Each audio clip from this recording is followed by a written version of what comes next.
guys, don't worry, you don't have to move around. Just, I'm still going to talk for a minute. Okay. So we're going to take some of these ideas that I was just talking about, the importance of the instinctive mind and importance of the instinctive brain, okay?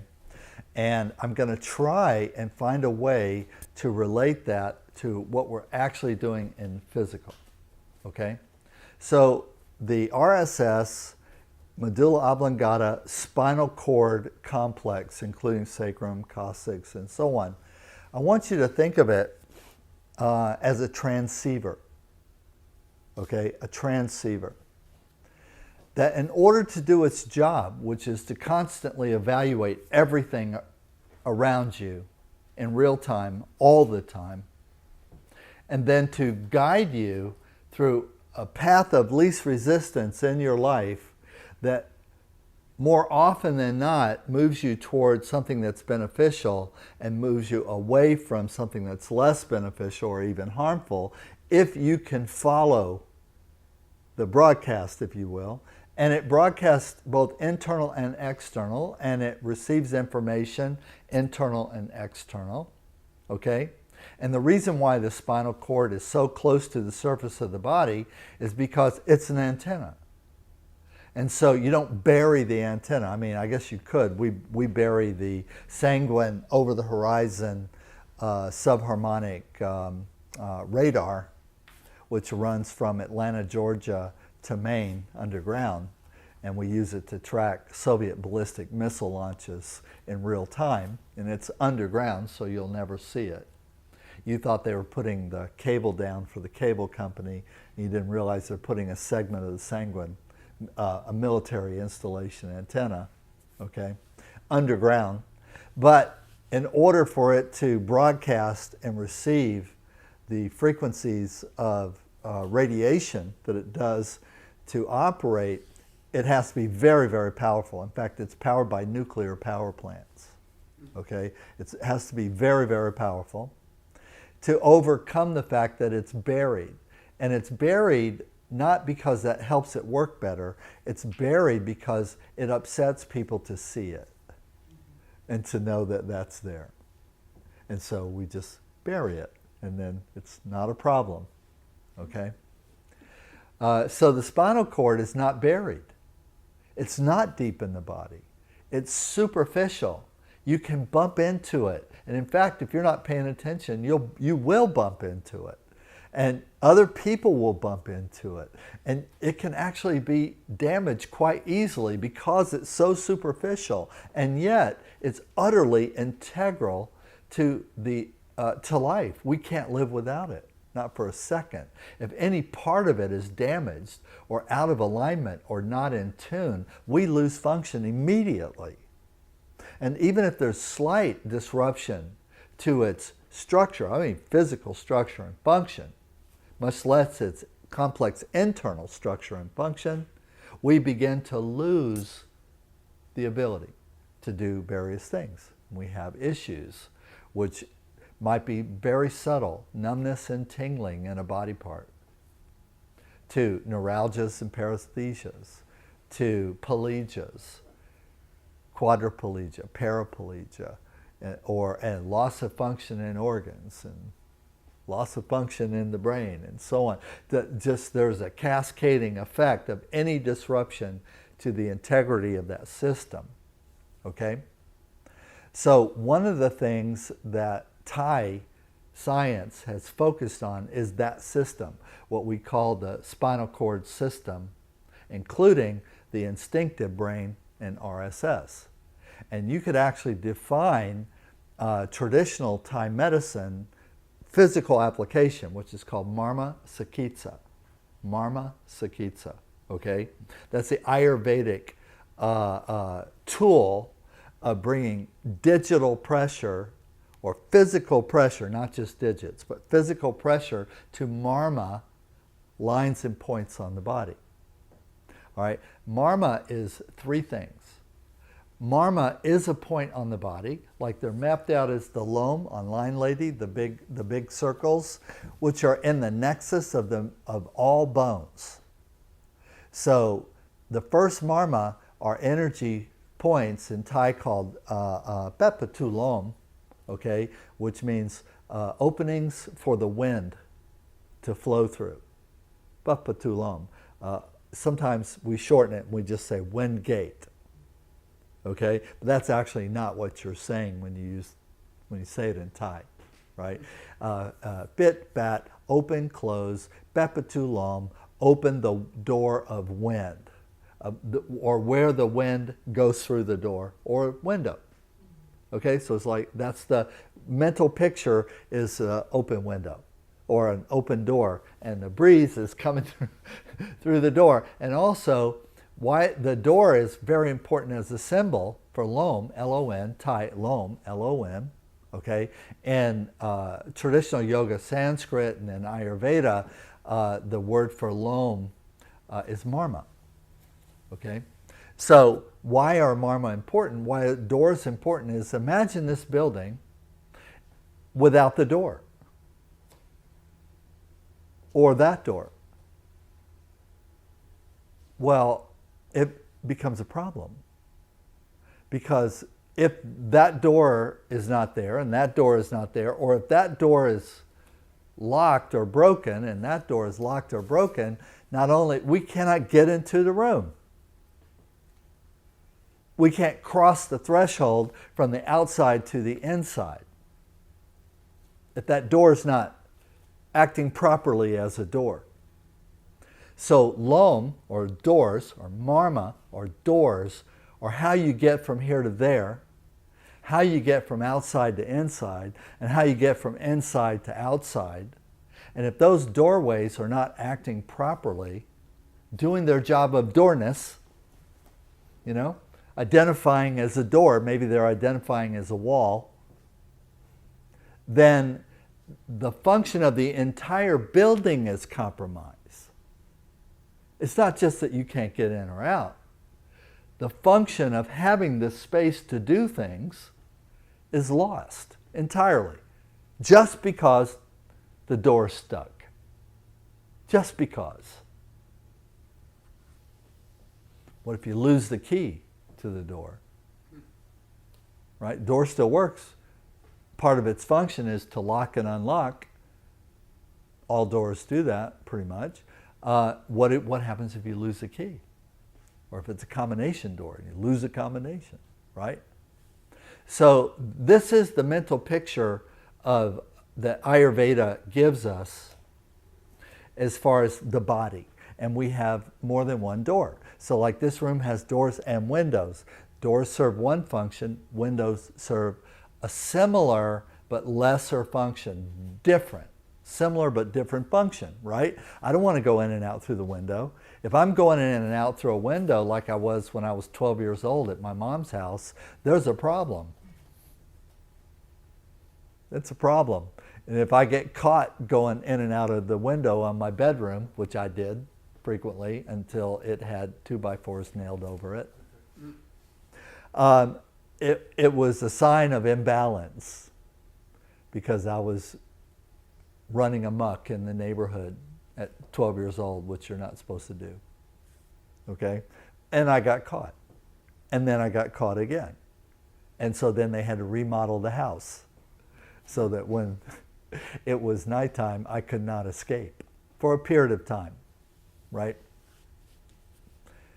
Well, that's your body. That's your client's body. And so their house, the room that all the functions take part in, and actually we're a big house. It's just like in the Bible when it says, my Father has many mansions. Okay? So there are many mansions, there are many houses inside of us. And by the way, that's a classic Taoist depiction of the human body. There are various terms, but there's 9-star key, which refers to the 9 houses in the body. And each house has a different function and a different way to get to it and a way to get out of it and how they relate to each other. And that's part of what learning the theory of Tai Chi, theory of Bagua, theory of Xing-Yi, theory of traditional Chinese medicine, Taoist medicine. You have to learn this idea of the structures, the houses that are inside you. Okay? Well, that's also Ayurveda, and that's very Thai. Okay? But the doors or the entrances to the houses, to the big house, are the loam. And there is a loam, there's a doorway between every place where two bones come together. In your whole body, there's a place where there is a portal of energy which is designed to facilitate either the expression of energy or the reception of energy between every two bones in the body, and that includes the cranial plates. Like the bridge between the sphenoid bone and the parietal, where those two come together, and also where the two wings of the sphenoid come together just in front of the foramen magnum at the base of the cranium, where the spinal cord actually enters the brain. There's an energy point there. Actually, there's more than one. So we have a hierarchy of these points. The ones we're mostly concerned about are the joints of the big bones, right? So that's the first scheme, big bones. Loam in the pelvis, here and here, where the hip bone is. Loam in the shoulder, left and right. Loam in each knee, loam in each ankle, loam in each elbow, loam in each wrist. The navel itself is loam. In fact, it's the first one. It's the original one. It's the most important one, is the navel, called the sadung, or umbilicus, okay? Sadung, or umbilicus, right? So it's not just your innie or outie, okay? But think about 3 fingers around your innie or outie, and about 4 fingers deep below your innie or outie, okay? The nipples are loam on the breast, and then there are loam between every vertebrae individually. So there's 27 vertebrae, so there are 27 loam. Okay? Base of the cranium, and then like I said, between each of the parietals. So between every bone. And then we go to the secondary and tertiary loam, which are between the finger bones. So there's loam between every finger bone. There's a loam, there's a loam. There's a loam, there's a loam, there's a loam. There's one, there's one, there's one. And between every toe. Okay? And the loam not just on the external of the cranium, but also, again, the sphenoid, the bottom of where the bat wing of the sphenoid bones. So if you think at the base of my thumbs right here, that opening at the base of my thumbs, that's where the spinal cord goes into the cranium.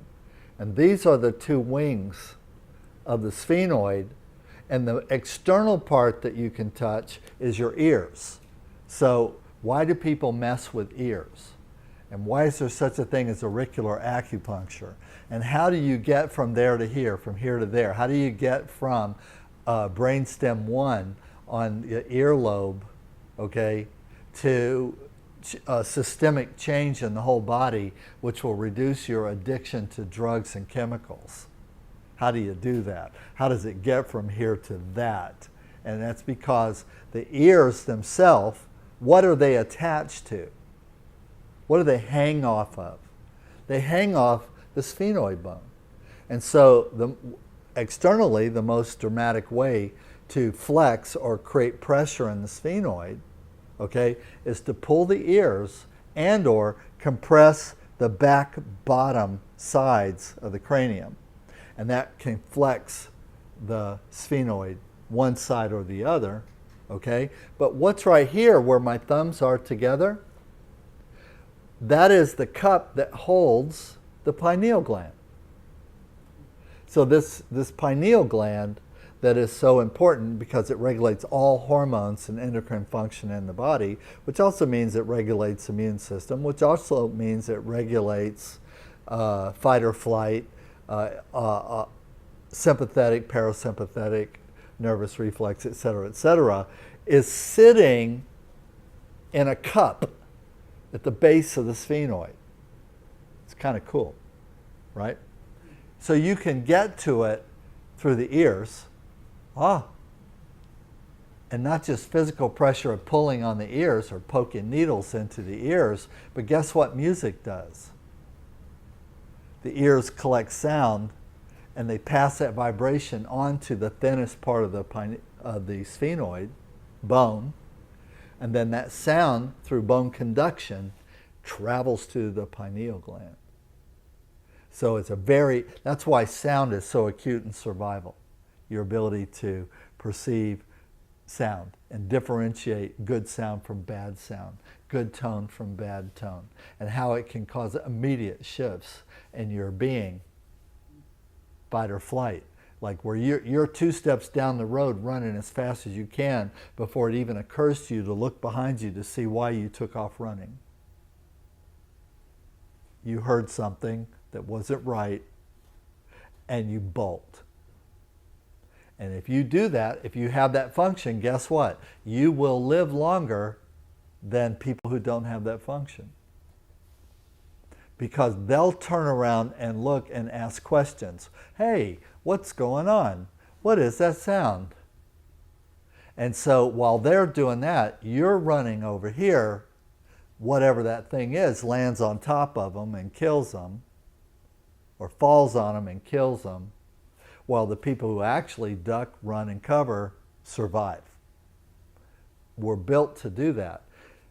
But then we lose the function because we get so smart in our culture and society. Basic functions. I can basically influence the most vital part of your instinctive brain function with my hands by putting pressure on the interface points that collect and which transmit energy from that function. And we call them loam. Okay? And so the easiest way to bring energy, attention, consciousness, breath, and pressure to the RSS or to the instinctive brain, okay, is to manipulate pressure on these points. They're made for it. They're made for it. Again, it's one of those arguments for intelligent design. Because you think that's accidental or incidental, that there are points on your body that I can push on and change your mind. Chuk chuk. You're thinking differently than you did a minute ago. Chuk chuk. You're thinking differently than you were a minute ago. You think that's like random? Can you imagine the permutations, the variabilities, of the possibility of training a worm to have a bony structure that is protective of a reciprocating, transceiving device, which is fully articulating and environmentally responsive to points on its body in predictable ways? What is the possibility that that could randomly occur? Well, guess what? You can't count that high. Nobody can. The permutations of the variabilities to have that outcome as an evolutionary process are infinite, and you can't count that high, and nobody can. No modern computer, no supercomputer at NORAD can run that math, can do it. No AI can run that math and can do it. So I don't worry, that's why I don't worry about it too much. I'm like, I don't have to worry about trying to do some infinite math in order to come up with my reasonable assumption that what we're doing makes sense and that it's always made sense. I'm just going to use it. Okay? Now, it's not random. The way we want to communicate with that system is not random. We want to communicate to that system in an intelligent way. First of all, recognizing that it exists. See, first thing about me talking to you is actually acting like I see that you're in front of me. Does that make sense? In other words, to recognize you. The first thing, like if I talk over you, or I talk over next to you, or I talk around you, How much are you going to respond to me? I mean, in a positive way. No. Tell me, how much? No, not very little. No, in fact, if I do that to Stephanie, she's going to try to hurt me. What, don't be talking over me, talking around me. I don't like people talking over me, talking around me, talking down to me, which is all ways that we try to say, not talking to you. And also, it's understood. Remember I said transceiver. Transceiver means broadcast and receive. Okay? It's understood that if I'm not directing my communication directly to you, that I cannot expect to get a response from you appropriate to what I'm communicating. How about that? If I'm not talking to you, I can't hold you accountable to give me a response relative to what I'm saying. If I'm not talking to you, or if I'm not talking to you. Have you ever had someone who's talking to you and ignoring you all at the same time?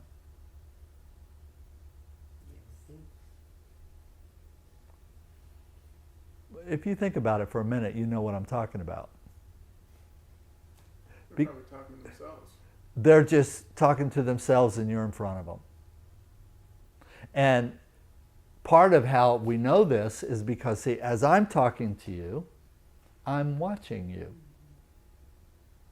I'm actually cataloging posture, breath, facial expressions, tone, micro expressions. Micro expressions, one of my favorite pets. Okay? So while I'm talking, I'm doing that. And that is also you responding to what I'm saying. And if, as I'm talking, I don't see something coming back to me, in other words, a reciprocity. See, I'm broadcasting, but so are you. I want to receive your signals.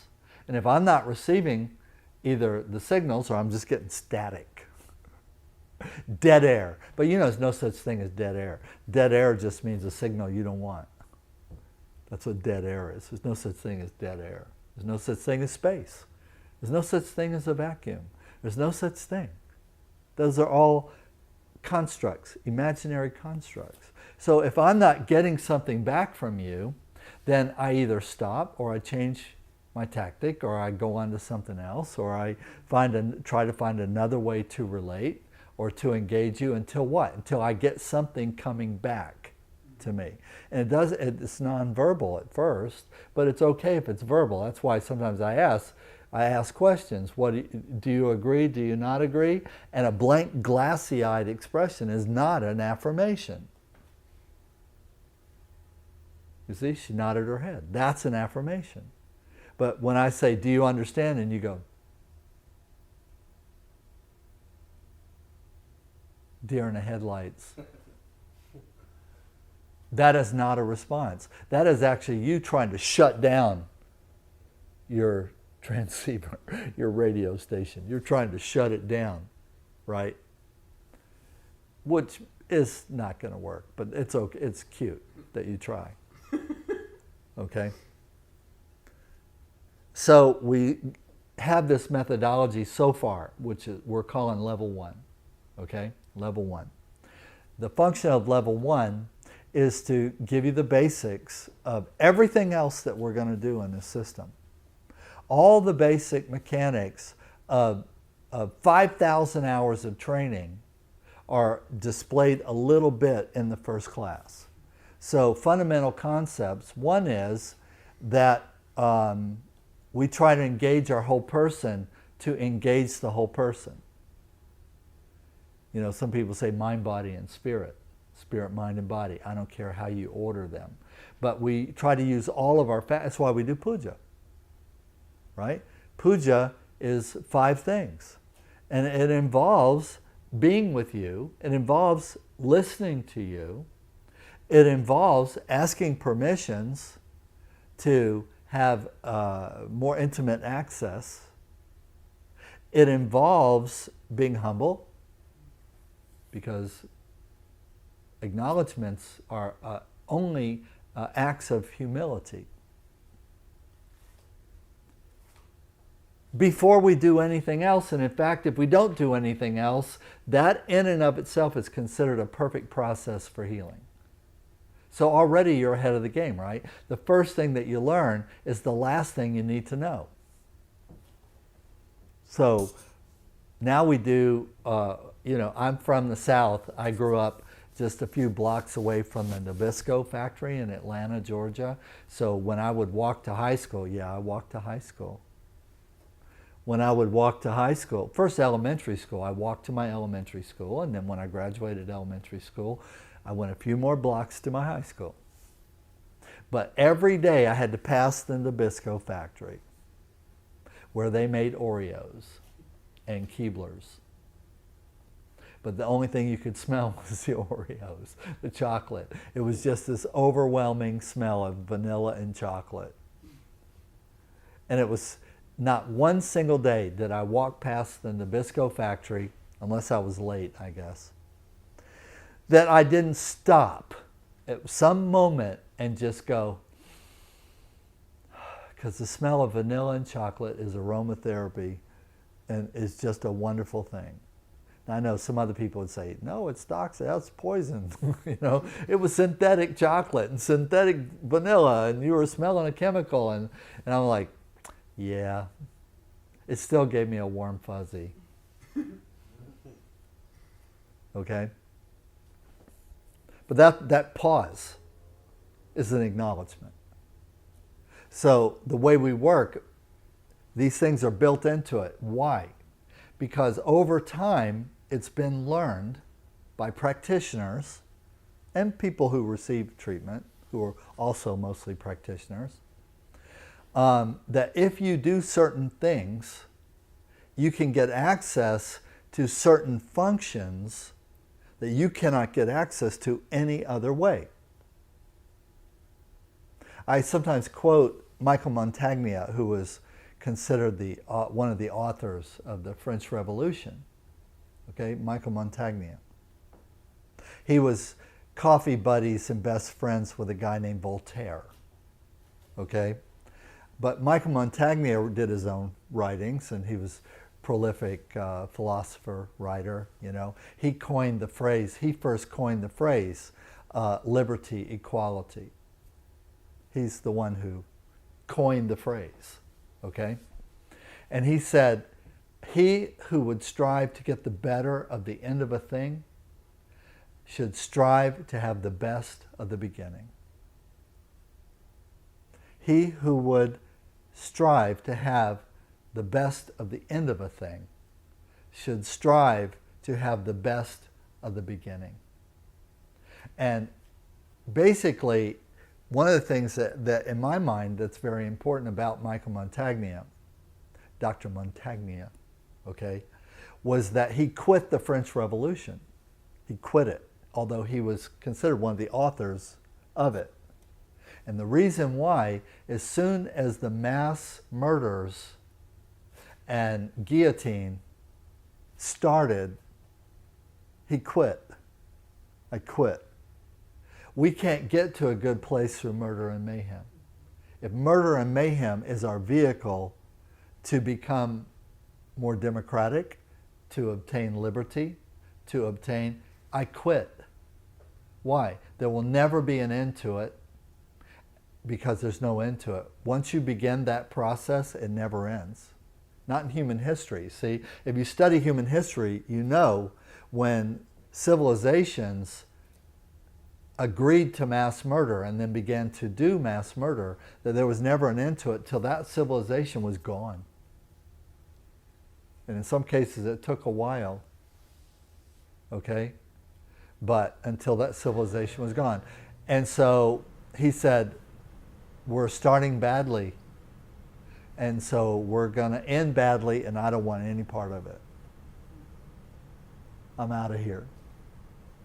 Okay?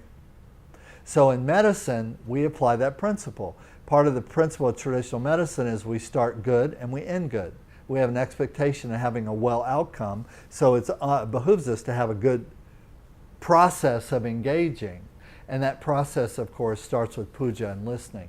Even if we're going to work on the table, and even if you take the religion, I'm not talking about religion, okay? I'm not talking about some airy-fairy spiritual concept.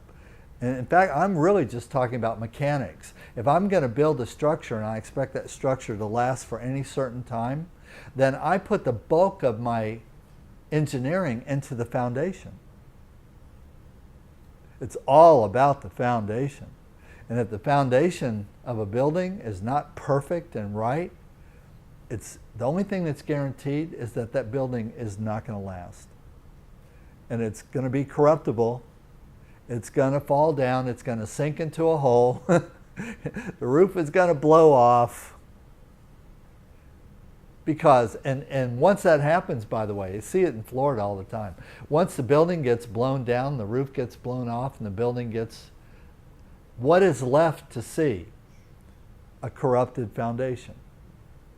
That's when you can see that building wasn't built right from the beginning. So of course it didn't stand the hurricane or the sinkhole or the, because you never should have put the foundation in the sinkhole. From the beginning, it was guaranteed that at some point that building was going to catastrophically fail. And maybe be repairable, maybe not. There are businesses in Florida that make $1 billion, construction companies, that all they do is repair foundations. That's the business. Because Florida's a sandbar. Still working? You got sound? Because that's a sandbar. Okay? Florida's on a sandbar. So you got to have good foundation. Right? The foundation under the garage here is 1 foot thick of steel reinforced concrete. It's a foot. The foundation on that building there is a foot. The foundation on my little house right here is a foot thick steel reinforced concrete. A foot. Well, nowadays, like in these new developments over here, it's not a foot. Trust me. You'll be lucky if it's 6 inches, half a foot. You'll be lucky if it's 4. Maybe 4 is all that's mandated. Well, Tyler and I had to break up a concrete pier that had been undermined by an armadillo, long story, in order to repair the deck on the back of the dorm, right? That deck originally was on concrete, but it was added after the building was built, and it's 4 inches thick. And the armadillo dug a hole this big around under it, and it collapsed into the armadillo hole, which brought the whole deck down. And so then I had to rebuild the whole thing because I built that. So I had to rebuild the whole thing. And the first thing we had to do was break the foundation. And I was going to get a jackhammer, but I was looking at it. I said, well, it's only 4 inches thick. I said, Tyler, grab the hammer. And so I Tylered that sucker into gravel. He hit it one time and it broke in half. And then he hit each half one time and that broke in half. And I know Tyler was afraid when I told him to start swinging at the concrete with the hammer that maybe he was going to end up with a blister on his hand or break a bead of sweat on his brow swinging an 8-pound sledgehammer that was going to actually be some kind of physical labor, which is not his happy place, obviously. Okay? No disrespect. I saw the expression on the face. Grab the hammer. Well, what do I do with it? Well, what do you think? Tyler, hammer, concrete, put those two together frequently and often and vigorously until one or the other goes away. But it was surprising, right? Wasn't it? You hit it one time, it goes, hit it 2 times and went. Every time he hit it, it broke in half. So it was 6 feet long. It was almost 3 foot wide, and it was average 4 to 6 inches. It wasn't perfectly uniform, but the narrowest part was 4 inches. The thickest part was 6 inches, and it took 8 pounds of pressure to crush it into gravel. 8 pounds. That's how much the hammer weighs. 8 pounds. So They did a great foundation on the building, but not so great on the accoutrement. Okay? Not the same level of attention. All right? Now, our foundation is our skeleton. So the skeleton is the primary vehicle of energy in the body. The spinal cord and RSS gives its marching orders to the skeleton. There's a reason why bones are hollow. They're not really. They're filled with marrow. But there's a reason why they're not bony in the middle or right through to the center. And that's because that's where all the factories for every production of everything that's life-saving occur. Is in the skeleton. It's actually in the bones. And the bones have the capacity to transfer vibration. They do. And they have the ability to transfer sound. And they do. That's called bone conduction, vibration and sound. Okay? Tibetans make trumpets out of human thigh bones. Deceased person, dried out, desiccated, and blow on one end and it comes out the other end louder. It's the original trumpet. The original horn was an animal bone or a human's thigh bone. Okay? And then if you add valves to it, you can make a trumpet out of the thigh bone because it's so efficient at amplifying and communicating sound. Right? And though I've actually physically heard those thigh bone horns, I have. I've held one in my hand and I've physically heard them played by Tibetan monks, okay? And I would guess if you were outside on a good day, and there wasn't a lot of wind and it wasn't bad weather, it was a good day, just like it is out here, you could probably hear that horn a mile away.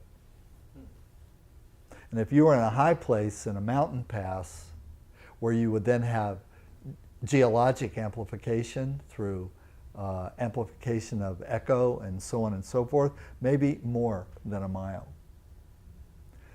Coming out of the end of a thigh bone. So that means that the capacity to generate that kind of energy is latent to the bone. It's already there.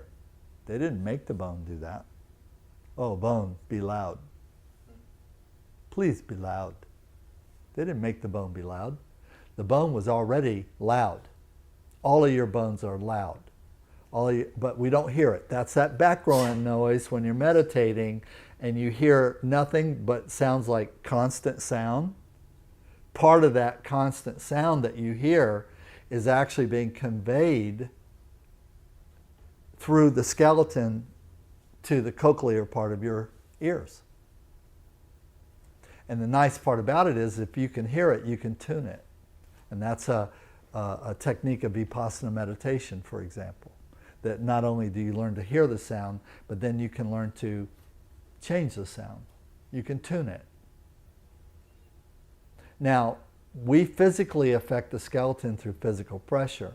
And so that's why the primary techniques that we start with on the mat and on the table are about bringing direct pressure to loam first, and then the lines of communication between them, which we call sen lines, right?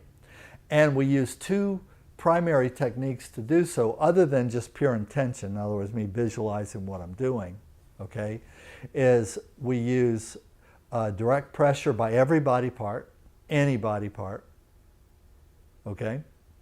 And then we use posture, which is called yoga asana, to fold, spindle, and mutilate the body. In other words, to change the shape of the body, but in a particular way that each posture brings energy to a specific loam or a set of loams. Because they also work, like for example, the loam in the pelvis is very heavily relating to the loam in the knee, the navel, and the sacral plexus, for example, and in the low back.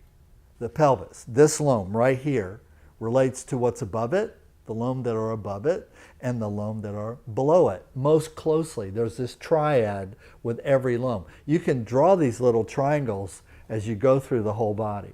What's above it, what's below it. And that's a relationship. Because for energy to move, even sound or light or electricity or magnetism, there have to be three forces.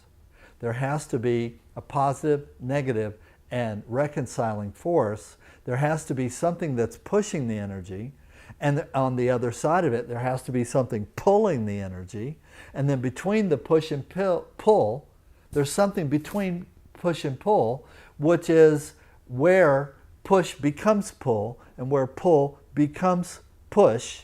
And that is where the greatest potential for the exchange of energy to increase or decrease the energy occurs, in the middle. That's why we don't just work the big lung by themselves. Because the middle part where the reciprocity happens, okay, has to be functioning to do its job.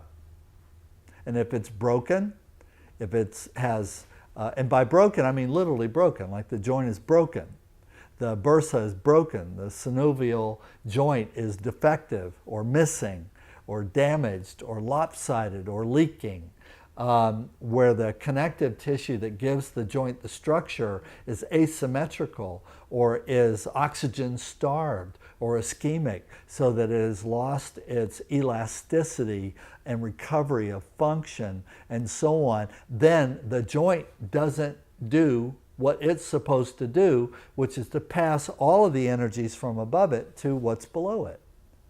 And then to capture the echo of what's below it and amplify it to go further above it. And then, so this triangle I just described, reconciling, okay? Negative, positive, negative, reconciling. Now we go to the knee, and we have that same polarity again from the upper lobe to the ankle lobe. Now the knee is the reconciling. And then when we go to the ankle, the toes are pulling and pushing, and the knee above the ankle. So that's a triad. Toes, ankle, knee. Ankle, knee, hip. Hip is interesting because we can triangle to the posterior or we can triangle to the anterior. And then we now have two channels, and that's why cincollatory has two channels. It's an X. That's why it has an X. Is they're accounting for the fact that there's channel of this chain of causation on the anterior of the body, and that same chain of causation at the posterior of the body, and the anterior and the posterior come together at the base of the cranium. In the neck, vocal box, literally, and at the base of the skull, and then again it goes from here out to the two ears, and then boom, back to the center point on top of the head. It's just triangle, triangle, triangle, triangle, triangle, triangle. And what those triangles are showing is the mechanism of the conveyance of energy. That is the pump. This idea of positive, negative electrons with a reconciling place. In engineering terms, it's called Bloch's wall. It's where a magnet that has a negative pole and a positive pole, where does negative become positive and where does positive become negative? There's actually a place. There's actually a place on every magnet that's neither positive or negative. People don't want to think about it. It makes your head hurt. It's called Bloch's wall, and it's a really interesting place. Thinking about that is how fractals were discovered. MIT engineer trying to recreate the interface between a positive electron flow in one end of a magnet and a negative electron flow in the other end of a magnet, and what it would look like to be between them. And what he found was a rabbit hole. In fact, it's infinite. There is actually no place where the positive electrons leap over a gap and become negative, and vice versa. There is a circulating vortex in the middle of every magnet. And every part of us is magnetic. And so when the ancients started talking about these triangles and the way that they relate to each other, that's what they were trying to address. It's what they were trying to visualize. It's what they were trying to account for, but not just in a head sense, because now you have a headache. So how do I translate this idea of the loam and the energy that flows between them and the relationship between various loam and the hierarchy from primary, secondary, and tertiary, 7 chakras, loam, marmas, acupoints, to 10,000 things, right? To fix your headache. So all I have to do is think about what is a headache and where is a headache, and I already know the vectors for energy transfer above and below it. There is something above your head. There's something below it. Whether you can see it or not, that's okay. It's okay. We forgive you because you can't see what's above your head. It's not a problem for me, okay? Because there are chakras that are not on the physical body. And that has to be to make the whole thing work. Has to be, okay? And in fact, in traditional Ayurveda, it says your energy body is 50 feet in every direction. 50 feet above your head, 50 feet below your feet. 50 feet out in front of you, 50 feet behind you, and 50 feet out to each side. And the meridians, sin lines, prananadis, that originate at your navel and transpose throughout your physical body, extend off the body in all those directions.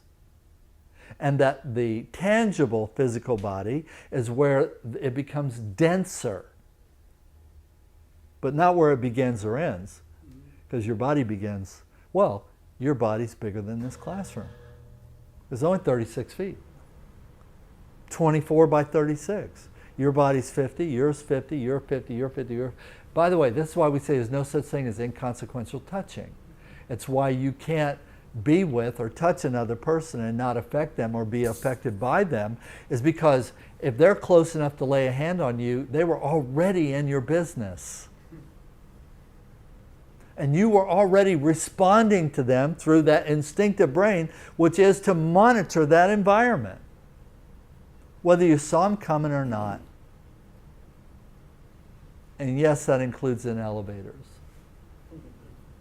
Yes, that includes rock concerts, mosh pits. You know, if you think about it now, I'd never want to be in another mosh pit.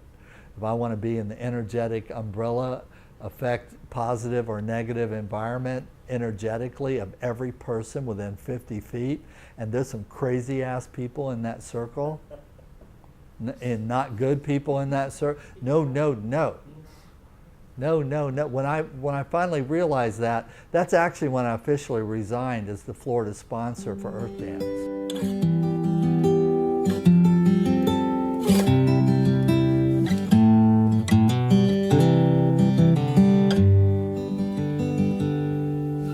Always find joy in the smallest of things. That is what we found in you. Oh, oh, oh, oh, you are joy. Never give up when the going gets rough. Hope is everything you need. Oh, oh, oh, oh, you are hope. Oh, oh, oh, oh, you are hope. And don't forget you're not alone. The Holy Spirit wants to guide you.